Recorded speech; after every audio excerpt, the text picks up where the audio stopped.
I just want a safe area. We have Los Angeles was under siege until we got there. If we didn't get involved, Los Angeles right now would be on fire, and we have it in great shape.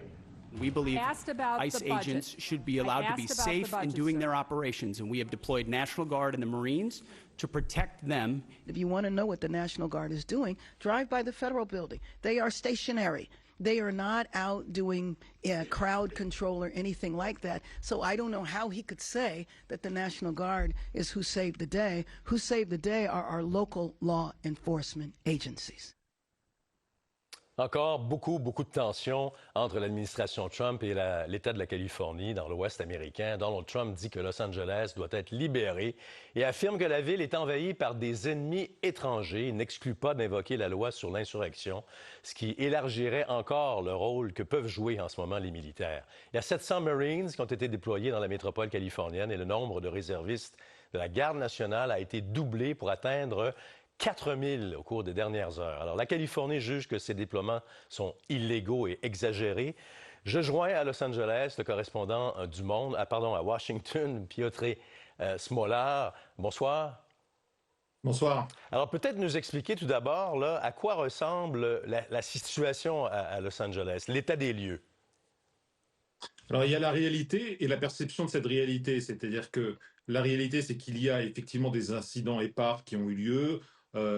Notamment ces derniers soirs, il y a un magasin de la marque Apple qui a été, par exemple, pillé. Mais globalement, la situation est assez calme, contrairement à ce que prétendent les républicains, et en particulier la Maison-Blanche, où on a l'impression d'une ville qui aurait été ces derniers jours livrée à l'anarchie la plus complète et presque à feu et à sang. Non, c'est pas vrai, il y a eu des incidents, mais on en était à un degré presque caricatural hier en regardant les chaînes d'information américaines, qui avaient plusieurs envoyés spéciaux dépêchés dans le centre-ville de Los Angeles pour suivre une manifestation d'à peine quelques centaines de personnes.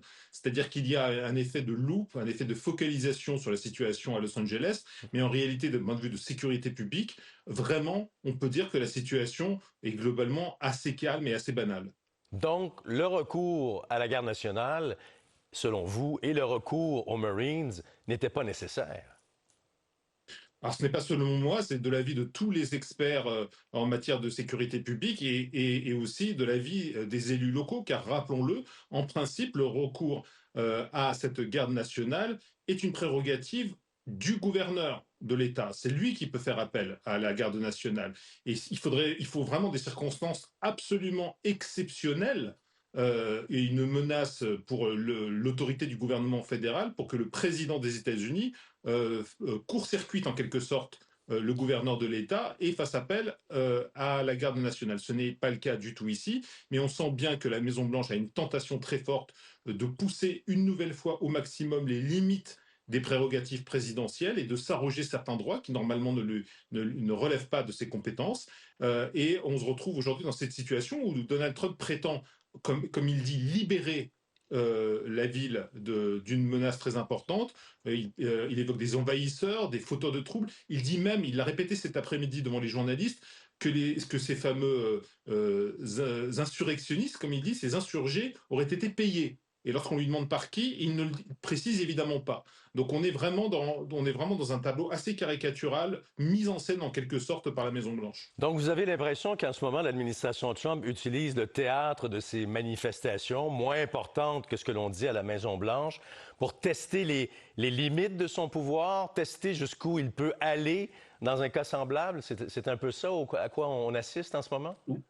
Oui, c'est très clair, d'autant plus que la Maison-Blanche a l'impression d'être sur une thématique qui lui est très favorable, c'est-à-dire la question migratoire, même si les sondages indiquent qu'une majorité d'Américains ne soutient pas le déploiement de la Garde nationale et évidemment aussi des Marines. Néanmoins, pour la Maison-Blanche, il s'agit d'un terreau favorable, d'un sujet relevant des questions identitaires, et sur lesquels les démocrates sont embarrassés. On le sent bien, ils n'ont pas exactement une ligne commune en réponse à cette opération militaire diligentée par la Maison-Blanche, et ils ont du mal à vraiment décider d'une stratégie efficace. Et la mairesse qui ne cesse de répéter que les policiers, le LAPD, comme on l'appelle là-bas, le Los Angeles Police Department, avec toutes les qualifications et les effectifs pour répondre à ce qui s'est passé, et que les Marines, eux, ne sont pas entraînés pour contrôler des foules, mais davantage pour tuer l'ennemi. Alors, on n'en avait pas vraiment besoin. Oui, tout à fait. Et d'ailleurs, il était hallucinant de voir un message diffusé par Pete Hegseth, le secrétaire à la Défense, sur le réseau X cet après-midi. On voyait une photo de soldats encadrant une opération des agents de ICE.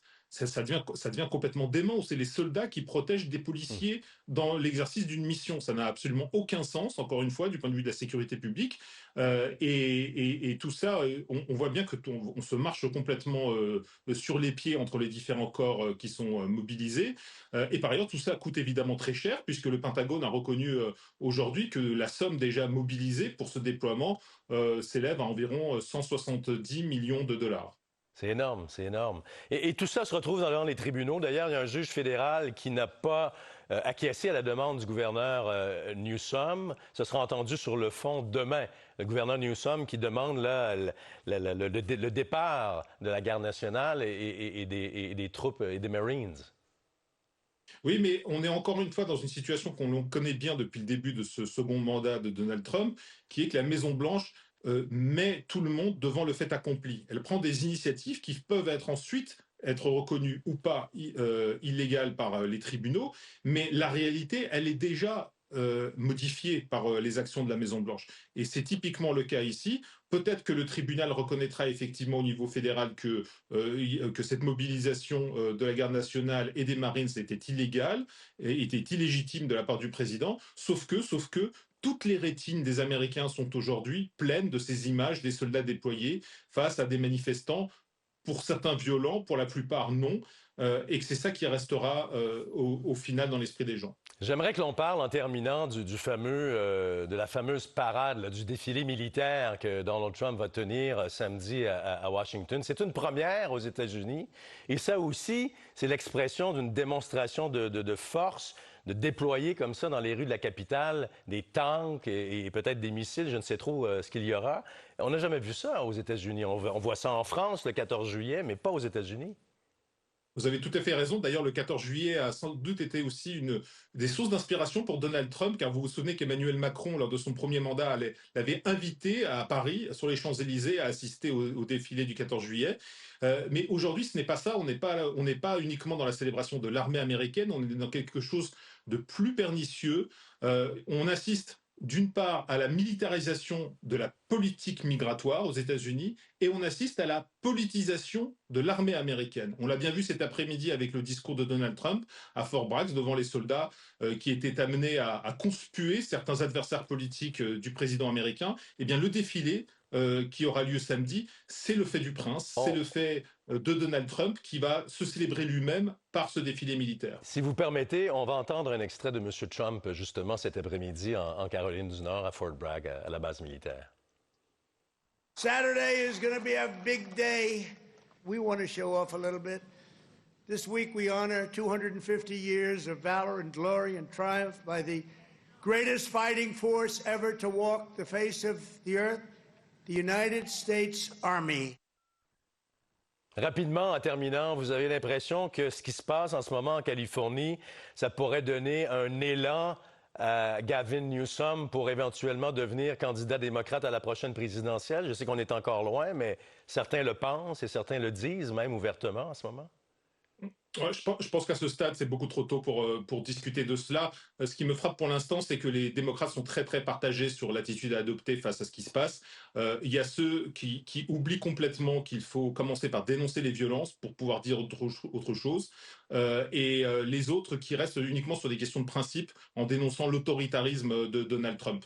Donc pour l'instant, on a du mal à trouver une cohésion stratégique et doctrinaire chez les démocrates. On sait qu'ils sont de longue date embarrassés sur la question migratoire.